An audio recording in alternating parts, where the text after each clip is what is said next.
All right, let's get to the game. So I thought that off the top, the big picture takeaway to me was the Liberty did a really, really good job at executing their defensive game plan in this game, trying to take away the paint, trying to make all of the players on Vegas beat them one-on-one, but, especially with the way that Asia ended up going cold, that was particularly noteworthy. Is she usually can save them, but for whatever reason, they were out of rhythm.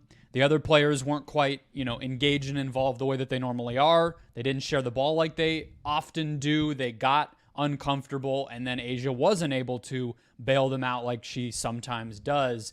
You couple that with Ionescu just going crazy, and that's why the blowout was there. But I mean, the first half of this game was everything you could have asked for, I think, in terms of wanting to see high level of basketball between what are clearly the two best teams in the W. Brendan, live, this game felt like the Liberty showed up and answered the bell. This is what this game felt like to me in terms of a physicality perspective. The first game, I thought a large part of that game was that the Aces were the more physical team. That first matchup was really the Aces being the adult basketball team and really dominating in a physical sense. I thought in this game, whether it was Sabrina Ionescu on defense, I think in particular, her offense is going to get the credit there and a lot of the attention, but her defense, I think, really held up well. Breanna Stewart, defending Asia Wilson for chunks of this game and being an interior defensive presence. Jonquel Jones, like everyone on this team, I thought really just held up defensively and bought into what they needed to do.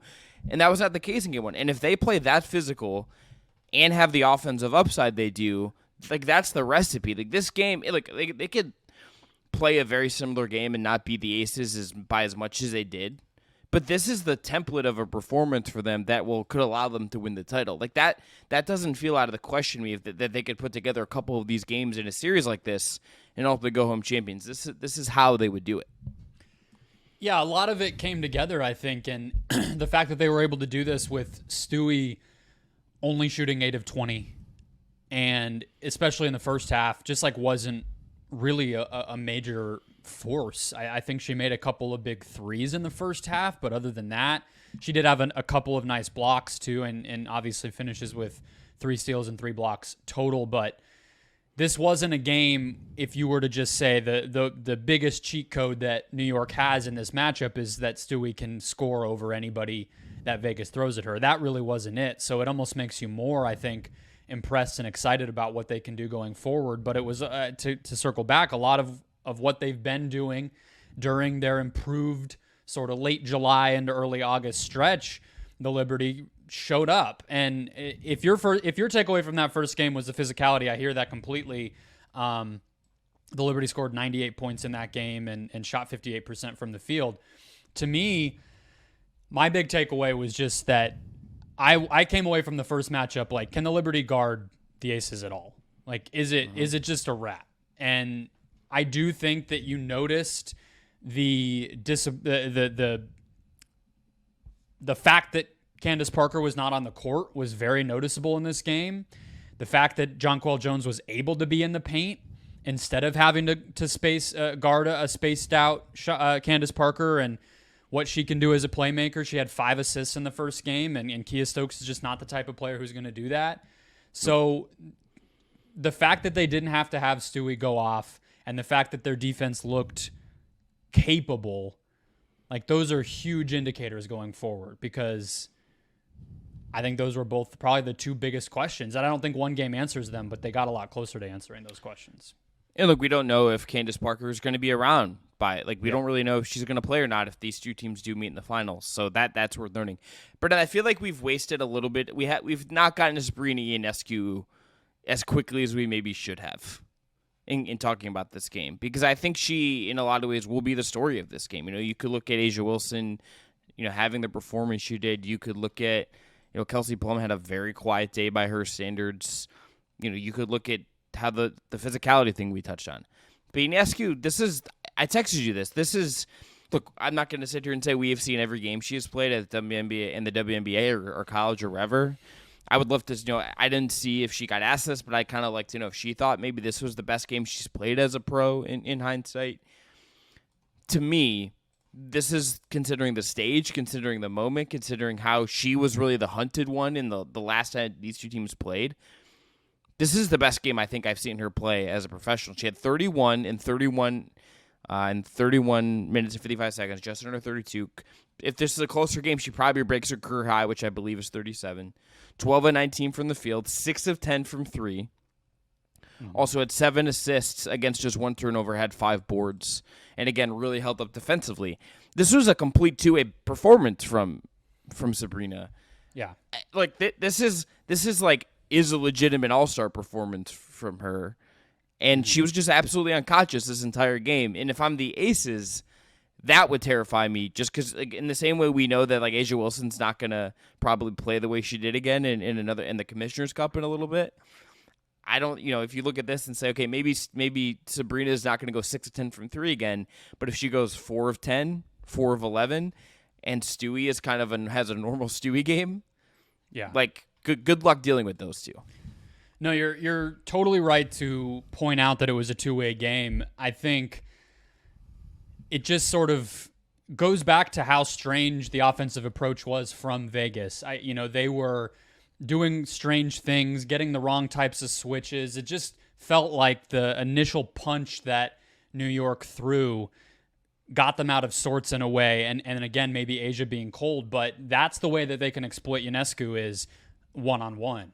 But I think she's been doing for a bit everything she possibly can.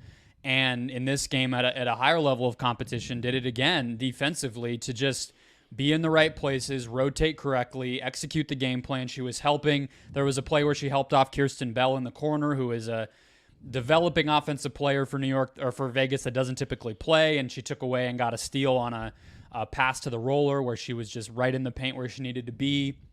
A very, very good defensive game. So I did want to shout that out. But the offensive ability, the deep shooting ability, the ability to space the floor, she never stops moving when she doesn't have the ball. She's cutting, she's running off screen, she's everywhere she needs to be. It just created, honestly, like terror for the Aces, it felt like. And there was one play in the third quarter, the run that they went on when Ionescu had been hot for the whole second quarter and then finally wasn't cooling off by any means, but the ball was starting to find other people. She caught the ball in transition in kind of the right wing, but like extended, like 10 feet behind the arc. She wasn't even going to shoot.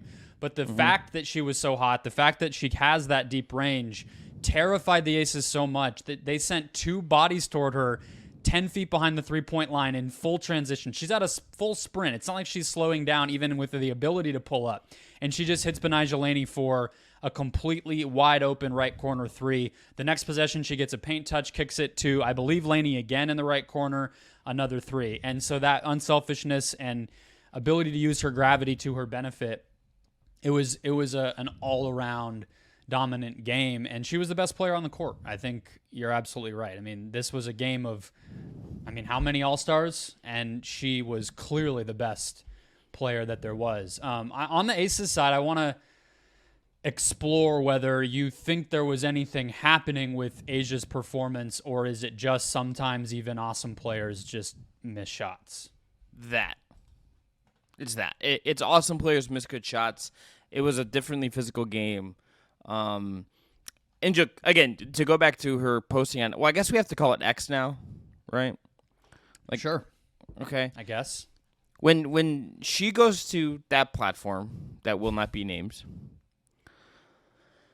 and it clearly was just like, F this. Like, clearly, like, was bothered by this. I just don't think she's gonna play like that the rest of the season. And like when she's like, I want to read the exact quote because I don't want to get this wrong. But the quote about, she posted a Britney Spears GIF, and said, "Now I'm done," and like clearly having fun with it too. But said, "I don't need a stat sheet to validate who I am in the league."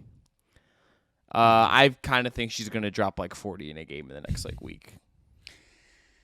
Yeah, I think you're right. I also feel like there were some moments where if you're going to buy into any worry about her, let me start it that way. I would say that the burden that's placed on her, especially when they go small as a defender, is extreme. However, she's used to that. She's experienced that before. In 2020, she was pretty much a center and won MVP. And at times last year, they didn't have Candace Parker, so she played that role a lot, even though they had De'Arica Hamby and their small lineups were at least a little bigger overall, rather than like Alicia Clark playing the 4, which is kind of what's happening right now. She still handled that duty. So it's not something we haven't seen her take on as far as a two-way level of extreme responsibility, but it might be some adjustment. There are going to be games where the front-rimmed jumper from the right block toward the end of the third quarter, I was like, she's exhausted. Like, there were some of those moments where you're just like, the legs aren't there. She's huffing and puffing. It's ugly. But you're right. Early in the game, she missed a couple bunnies, missed a couple driving jumpers, things that is just her signature stuff that just did not go in. So I tend to not be worried about it either. I think that if they're just a little more, if their approach going into the next game is just a little bit more let it fly from deep, I think things look a lot different too. I think that, again, the mentality and the approach just got jammed up, and, it's not going to be a wide open 3, but if you know that they're packing the paint heading into opening tip and you're, Jackie Young, and you're like, forget, 2 dribbles into a pull up or a layup. I'm taking 10 threes tonight, and she's going to make them, right? They're going to make those shots. They're a great shooting team. So I do think some of it is like, if this was a playoff series, you're like, if you're the Liberty, we stole one. Wipe our forehead of sweat and move on to the next game and don't take anything for granted. And it's not a playoff series, but it might as well be over the next few weeks. And I feel like they'll just throw their counterpunch in the next one. But again, I'm beyond excited for the next 2 because this was an awesome game. If you love basketball, you need to watch the other matchup between these 2 teams and then watch the WNBA finals if they get there. Like, you have to. If you don't, but think weird things can happen. I do wonder if, even if they've been really successful without her, this felt like maybe the first time that they're processing in a negative way, not having Candace Parker. I think that John Cole Jones would have her playing inside was a really good shout on your part. But I think I looked at the betting markets and they went from like a plus 300 favorite to like the Liberty went from like plus 300 to like plus 275 as far as title odds. So they didn't shift like a significant amount, but like they shifted a little bit. But the Aces are still the favorites. But it feels more plausible, perhaps, than it did a week ago, that maybe the Liberty pulled this off.